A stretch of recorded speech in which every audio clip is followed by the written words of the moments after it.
Hello viewers, welcome to Khalajan's kitchen. I'm Farhanda and today I'm making an extremely delicious, spicy, sweet and tangy buttercup squash curry.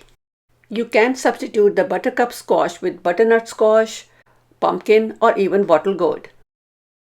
I'll be using half of a 2.5 pound buttercup squash and the rest I'm going to use to make some soup.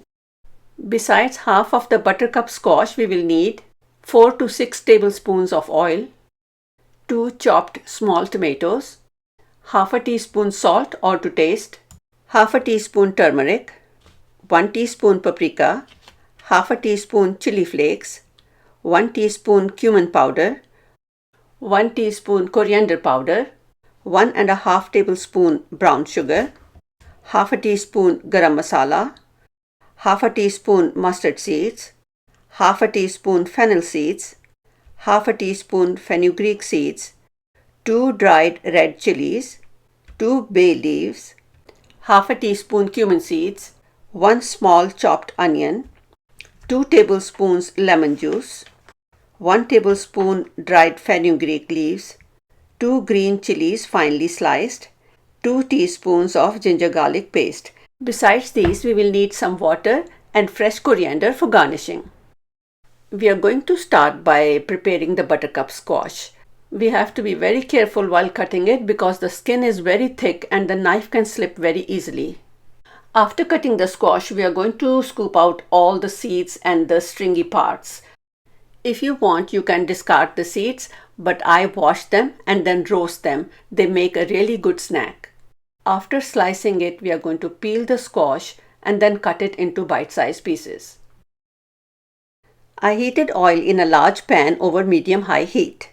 Then added all the seeds with the dried chilies and the 2 bay leaves.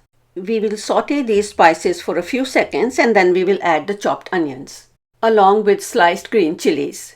You can increase or decrease the amount of green chilies if you wish. We are going to cook the onions and the green chilies until the onions become translucent. Next, we will add our chopped tomatoes along with ginger garlic paste. Instead of fresh tomatoes, you can use tomato puree or tomato paste. They both work as well. Now we are going to cook our masala until the tomatoes become softened. It took 2 minutes for the tomatoes to soften and now we will add all our ground spices. Salt, turmeric, paprika, chili flakes, cumin powder and the coriander powder.